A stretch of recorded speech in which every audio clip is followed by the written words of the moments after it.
Band RS, Sistema NET no interior do estado e aplicativo Band Rádio. Já em linha conosco o governador do estado do Rio Grande do Sul, governador Eduardo Leite, um bom dia, obrigado pela presença conosco. Opa! Bem na hora que deu aqui o bom dia, deu a ligação.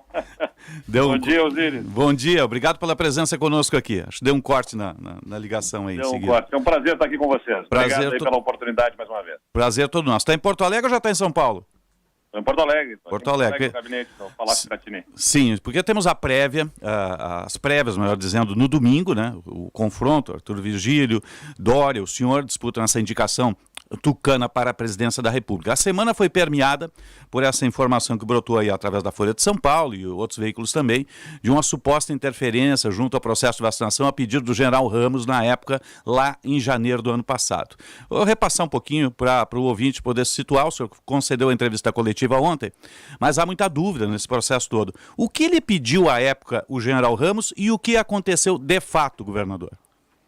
Não, o que havia, vamos lembrar, naquele tempo, Osíris, era um tensionamento por conta do excessivo uso político da vacina, né? Todos nós queríamos a vacina, como queremos e estimulamos a vacinação, e havia ali um estressamento político por conta do excessivo uso político por parte do governador de São Paulo da vacina e, de outro lado, né, falamos a verdade, a negação do próprio presidente da República em relação à vacinação. O general Ramos me ligou, né, preocupado com o que o ato político que viria a ser feito em São Paulo pudesse significar de estressamento novamente da relação ali em relação à vacinação. Eu simplesmente fiz essa ponderação ao governador João Dória. Acho que deveria começar a vacinação, nunca pedi adiamento, jamais pediria adiamento, mas a questão estava na forma como se conduziria, né, o ato político da vacinação. Basicamente era isso. Essa era a preocupação. A minha preocupação como governador do Rio Grande do Sul é que não houvesse nenhum tipo de estressamento novo que prejudicasse a vacinação para o meu estado, para nosso estado. Uhum. A gente já tinha assistido idas e vindas da vacinação, da compra das vacinas, se o Ministério da Saúde compraria ou não compraria as vacinas. O ministro da Saúde tinha dito que ia comprar, aí depois o presidente desautorizou. Estava naquele estresse, né, dessa aquisição das vacinas ou não. E o meu receio era que qualquer episódio ali pudesse comprometer o avanço da vacinação. Recebi um telefonema, fiz o contato com o governador, as coisas, os desdobramentos foram os que a gente conhece. Em momento algum o senhor pediu para adiar início de vacinação? Nunca pedi, jamais pediria para adiar a vacinação, não faz nenhum sentido isso. O Rio Grande do Sul acaba de ser destacado pelo IPEA, Osíris, o Instituto de Pesquisa Econômica Aplicada, como um estado que tem utilizado as evidências científicas, uma base de dados robusta, como sem comparação no Brasil.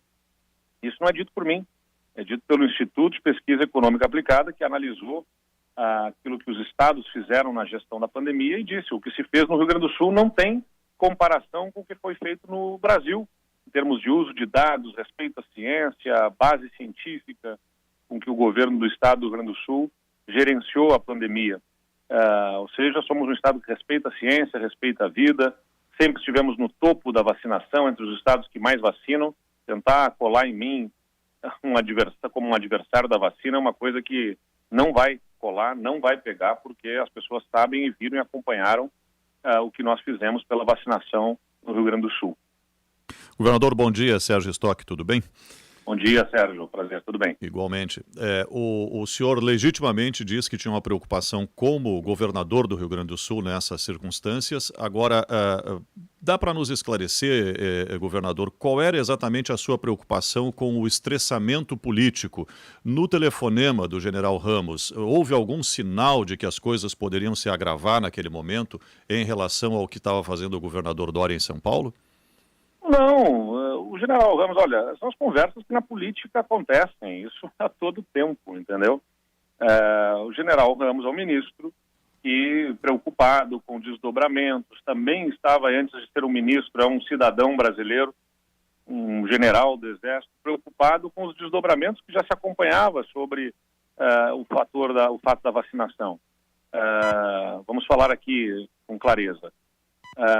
O governo de São Paulo tem o Instituto Butantan.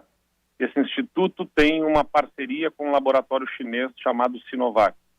O governo de São Paulo, via Instituto Butantan, assina um contrato com os laboratórios Sinovac, comprometendo-se a comprar 40 milhões de doses da vacina. Mas depois repassa essa fatura para o Ministério da Saúde. O Ministério da Saúde é quem faz a compra, efetivamente, dessas vacinas. Então tem mérito o governo de São Paulo, mas tem mérito também o Ministério da Saúde, o governo federal, na aquisição. Claro. Na política, a gente sabe que é importante haver a conciliação aí, né, desses méritos, tendo com seu devido destaque na participação de cada um, para evitar estressamento. É isso, né, que havia ali a preocupação de que houvesse o compartilhamento do momento político, de alguma forma, para que as coisas começassem sem estressamento da participação de cada um na vacinação. É aquilo que eu sempre disse, né? Acho que tem que ter menos preocupação sobre quem é pai de uma coisa, pai de outra coisa. A gente tem muito essa preocupação na política, isso me incomoda profundamente. Tem que resolver os problemas da população, tem que botar a vacina no braço das pessoas. Fica nessa preocupação, quem é que vai ser o que anuncia, quem é que vacina primeiro, quem é que vai fazer. Tem que começar a vacinação, essa era a preocupação, né? Sim. Eu jamais deixaria a população esperando, tanto é que assim que chegaram as primeiras doses no Rio Grande do Sul, né, nós nem esperamos para fazer no dia seguinte, nós fizemos naquela noite, vocês se lembram, as doses chegaram no Rio Grande do Sul de noite. Nós fomos com as doses diretamente, né, para fazer a vacinação no Hospital de Clínicas. Nem esperamos o dia amanhecer para começar a vacinação, então não faz nenhum sentido falar em esperar, em adiar a vacinação. Governador, o Rodrigo Orengo está no estúdio de Brasília, tem uma questão também. Bom dia, Orengo.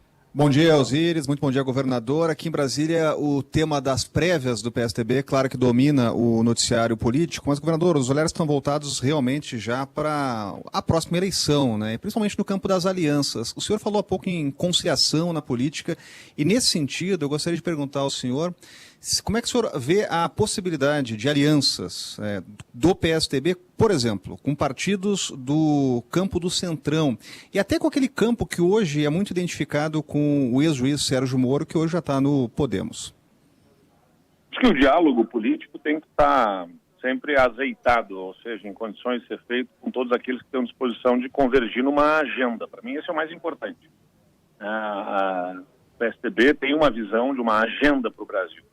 O país está aí enfrentando uma inflação que já está em 2 dígitos, inflação que tira poder de compra da população, é o alimento que sobe, é a energia que sobe, é o combustível que sobe, tudo isso que vai tirando poder de compra da população e que tem que ser enfrentado, né, com políticas eficientes de equilíbrio da nossa economia, de equilíbrio das contas públicas, para que a gente possa reduzir essa pressão inflacionária.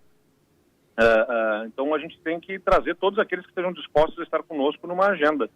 E a conversa com os partidos do que é chamado Centrão, acho que é importante para qualquer um que queira governar o Brasil. Vai precisar dialogar com esses partidos. Eles manterão, certamente, uma posição relevante no Congresso Nacional na próxima legislatura e, tanto quanto for possível, já desde a campanha eleitoral, construir alianças. Acho que é importante. O PSDB sempre teve um bom diálogo. Sempre foi um partido de diálogo, de construção dessas convergências, como nós fazemos aqui no Rio Grande do Sul. O problema não está em fazer a composição, o problema está em que termos que ela se dá, em que condições que ela se dá. Da nossa parte, sempre procuramos fazer essas composições, compartilhando, sim, os espaços de poder, que faz parte também da política, mas em torno de uma agenda e não simplesmente para sustentar um projeto de poder. O que quer dizer isso? A gente quer apoios e quer alianças para sustentar a agenda que a gente tem de reformas, de privatizações, de transformações do ponto de vista estrutural da máquina pública que melhorem a vida das pessoas, não simplesmente para manter alguém no poder. Dentro dos candidatos que estão no centro, o que são as chamadas terceiras vias, nós temos mantido, sim, um contato, diálogo natural, que a gente entenda aí pela frente e os partidos queiram buscar validar, legitimar a sua a eles como protagonistas do processo eleitoral. Então, nada vai acontecer por agora. Eu acho que as efetivas alianças só virão começar a acontecer lá para abril, maio, né, quando estivermos nos endereçando aí, nos direcionando para as convenções partidárias. Governador, bom dia, Guilherme Macalossi aqui, prazer falar com o senhor. Bom dia, Guilherme. Eu ainda tenho uma certa dificuldade de compreender e de entender qual é, afinal de contas, o corpo, né, a configuração do discurso da terceira via em relação aos dois polos que já se estabeleceram. E ouço o senhor falar sobre quem é o pai da vacinação e fico me preocupando. Com isso, o PSDB não estaria abrindo mão de um ativo importante que vai ser certamente discutido na eleição de 2022. É óbvio que, para efeitos populares, o que interessa é realmente vacinar, é ampliar a imunização da população. Mas na linguagem política, que é o que gera, né, o debate eleitoral, é fundamental. E daí eu vejo, né, com isso, talvez o enfraquecimento de uma bandeira que poderia ser muito forte. Ao mesmo tempo em que, nessa votação da PEC dos precatórios, o PSDB entregando no primeiro turno 70% dos votos a favor de um texto que caloteia os precatórios e fura o teto de gastos. E no segundo turno, 65% dos votos dos deputados. Então, a questão da vacina acaba se perdendo um pouco. E na questão da responsabilidade fiscal, da qual o PSDB é pai, também, porque afinal de contas o texto foi aprovado com o apoio do partido no Congresso Nacional. Não fica difícil de se posicionar assim diante de Bolsonaro e Lula, que têm discursos já tangíveis para a população? Qual é o discurso tangível do Bolsonaro para a população, Macalossi? A busca de reabertura econômica e me parece um certo moralismo social. Você tem que tomar cuidado com o termo da abertura econômica, porque ela significa outra coisa, né? Que não é o que acontece nesse governo. Eu estou falando de discurso. A abertura econômica, né, que se fala, na abertura econômica, o termo próprio é a abertura do país para a economia global. E nesse sentido não há há muito pouco assim, que tenha efetivamente avançado ao longo deste governo. O Brasil ainda é um país muito fechado economicamente. Eu entendo que você está falando sobre abertura em relação às questões da pandemia. Exatamente. Então, a abertura da economia. Preso pela vida, né? Acho que isso já é bastante conhecido pela população. É um discurso que certamente não sustenta um projeto que deva ser majoritário, que tem que convencer mais de 50% da população, porque esse discurso, ele despreza a vida. O mundo inteiro teve que tomar medidas restritivas e a falta de empatia, a falta de cuidado com a vida pelo presidente da República, infelizmente significou um número de mortes maior no Brasil do que em outros lugares do mundo. Acho que o PSDB e essa alternativa que deve se apresentar a esses dois extremos que estão aí, é justamente o caminho da sensatez, do equilíbrio. Não é para marcar com posições radicais sobre nenhum assunto.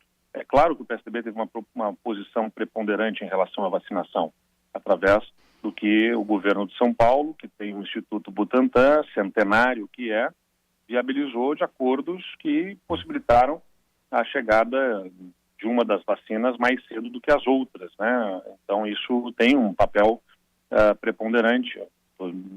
Não estou diminuindo o mérito que tenha nessa iniciativa, pelo contrário, sempre destaquei e fiz questão de registrar isso. Agora, do ponto de vista da estratégia nacional, Lula, Bolsonaro, o PT, como tudo, se aproximam na medida em que apostam na expansão do gasto público de forma desenfreada, como estratégia de crescimento econômico, que só gerou inflação, aumento de juros e recessão. É essa estratégia que Lula deixou para Dilma e Dilma aprofundou e gerou inflação. A inflação exigiu aumento de juros. Os juros levaram o Brasil, em 2015 e 2016, a maior recessão econômica da nossa história. Bolsonaro aposta também aí no gasto público desenfreado e para sustentar o seu projeto político. A inflação é pressionada, a curva de juros futuro, né, cresce como poucas vezes visto antes na história rapidamente, e isso projeta para o ano que vem uma recessão para o Brasil também. Já os bancos já estão falando em recessão no ano que vem, quando o mundo vai estar crescendo. Exatamente, então, governador. Esse é um se ponto... aproximam muito do ponto de vista da gestão da economia, na medida em que fazem a gestão meramente com interesse eleitoral. O PSDB virá apresentando o caminho no centro do equilíbrio, do bom senso, ao mesmo tempo da sensibilidade social. Você pode sim conciliar gestão da economia com responsabilidade, com os cuidados que devem se ter com a gestão, com as contas públicas, que é o que é próprio dos governos do PSDB, e eu acho que as provas estão dadas quando o PSDB foi governo federal, nos governos estaduais do PSDB, quando o PSDB governa, e nós temos, de outro lado, também a preocupação com a questão social, e também está comprovado isso nos programas que criamos quando o PSDB foi governo federal e nos governos estaduais, como agora aqui no Rio Grande do Sul, a gente acaba de criar, e aliás, aproveito o momento para destacar junto à população, para todos aqueles que recebem o Bolsa Família, todos que têm filho em idade escolar no ensino médio, na rede pública estadual de ensino, programas de transferência de renda, devolução do ICMS, os cartões estão sendo distribuídos agora para atender essas famílias, mais de 400 mil famílias que estão no Bolsa Família, que terão direito a receber esses cartões, nos quais estarão depositados R$400 por ano, R$100 já agora no mês de dezembro, para essas famílias, como devolução do imposto que pagam nos diversos produtos que consomem. Então, o PSDB une sim responsabilidade fiscal com as contas públicas, equilíbrio das contas com a responsabilidade social a cuidar das pessoas que mais precisam. Governador, tinha duas perguntas aqui engatilhadas. Uma, de certa forma, o senhor já respondeu sobre um eventual novo governo do PSDB lá em 2023. Então, vamos deixar essa de lado. O senhor já deu aí a resposta sobre o equilíbrio fiscal e o rígido controle das contas públicas. Gostaria de trazer aqui para o universo do Rio Grande do Sul o seu futuro político imediato. O senhor, se vencer as prévias domingo, o senhor deixa o governo antes do prazo legal, ou o senhor vai até o último dia do prazo legal? Qual é o seu projeto para permanecer no governo do Rio Grande do Sul? A minha prioridade é cuidar do Rio Grande do Sul, né? A legislação exige que quem concorre a um outro cargo precisa renunciar ao mandato seis meses antes. O que significa lá, no dia 2 de abril, se eu não me engano, a necessidade de deixar o cargo. Eu, se tiver a oportunidade de ser o candidato a presidente, eu ficarei até o último dia como governador para cuidar do Rio Grande do Sul, até porque temos no ano de 2022 um dos melhores momentos do governo. A gente entrou no governo do Estado com atraso de salários, com atraso de pagamento para hospitais, com atraso de pagamento aos municípios na área da saúde. Nós temos essas contas rigorosamente em dia e estamos fazendo os maiores investimentos da história recente do Estado, nas estradas, no sistema de segurança, na saúde, na educação. Então tem muita coisa acontecendo no Estado e eu vou ficar até o último minuto possível para que tudo isso esteja acontecendo de forma a beneficiar a vida dos gaúchos. Chegaram a ter alguns boatos que o senhor poderia sair em janeiro, justamente para se dedicar à campanha presidencial com mais tempo. Então isso está fora de cogitação? Totalmente fora. Agora, governador, estou olhando aqui algumas projeções, o factual, a prévia domingo, né, feita por aplicativo. Já houveram alguns questionamentos em função aí de algumas fragilidades desse sistema, que parece que foram superados pela empresa que fez, a fundação que fez o aplicativo, mas algumas projeções dão vitória ao senhor em Minas Gerais, no Mato Grosso, Rio Grande do Sul, Rio de Janeiro, estados importantes, né? Qual é a projeção que a sua candidatura tem para as prévias no domingo? Uma vitória seria de que tamanho nesse processo? Não é uma eleição fácil, Osiris, porque nós estamos enfrentando o poder do governo e do governador de São Paulo, né, onde o Estado tem 4 vezes a população do Rio Grande do Sul, onde se concentram os grandes veículos de imprensa, com muitos recursos, muito acesso aí, né, portanto, a recursos financeiros, enfim. Mas mesmo assim a gente percebe, né, claramente desde o início, um desejo do PSDB de inovar, não seguir simplesmente a mesma lógica das outras eleições, em que sempre que o governador de São Paulo quis ser candidato, era. E por isso que a gente trabalha na lógica dessas prévias com muita confiança na vitória aí no próximo domingo. Nós temos uma vantagem nas nossas contas, temos uma vantagem, e não será uma eleição fácil, mas temos uma vantagem que deverá nos garantir vitória. São 4 colégios eleitorais, os deputados federais e senadores estão num, depois temos os deputados estaduais, temos os prefeitos e vice-prefeitos juntos, os vereadores. Dos 4 colégios eleitorais, em pelo menos 3, nós esperamos ter aí a vitória, sim, no próximo domingo e assim confirmarmos a candidatura. Governador, importante destacar aqui um personagem do PSDB que está em movimentação para sair do partido, que é o ex-governador de São Paulo, Geraldo Alckmin, uma figura histórica, um dos primeiros filiados do PSDB. Caso o senhor venha a vencer a disputa interna no domingo, tornando-se, portanto, com isso, né, a principal liderança nacional do PSDB, o senhor tem alguma tem alguma projeção, alguma ideia de eventualmente buscar o ex-governador Geraldo Alckmin para evitar a sua saída do partido? Geraldo Alckmin, que aparentemente tem ali em São Paulo uma possibilidade real de vencer a eleição e tem um tamanho político que, inclusive, acaba fazendo com que ele seja sondado para outras chapas presidenciais, incluindo a de Lula. O senhor teria disposição de tentar manter Geraldo Alckmin no PSDB? Mais do que disposição, vou estar empenhado nisso. O Geraldo é uma figura histórica, um dos fundadores do partido, 14 anos governador de São Paulo, tem muito conhecimento, capacidade, faz política com sentido e sentimento de missão e vou estar muito empenhado nisso. Será a primeira coisa pela qual vou me debruçar, é encontrar com o Geraldo Alckmin para buscar criar as condições de que ele permaneça no partido. Governador, caso o senhor não vença as prévias, apoiará Dória de imediato? O partido vai se unir em torno do nome de João Dória? Ou de Arthur Vigílio, que é também um concorrente, a gente acaba esquecendo, né?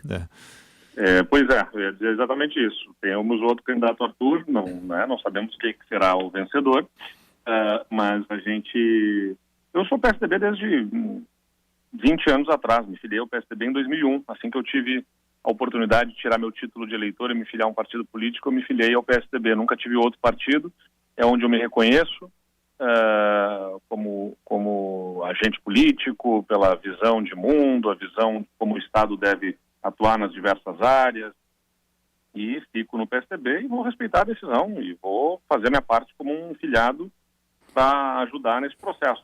E o PSDB ganhou, governador. Pesquisas... Desculpe, governador.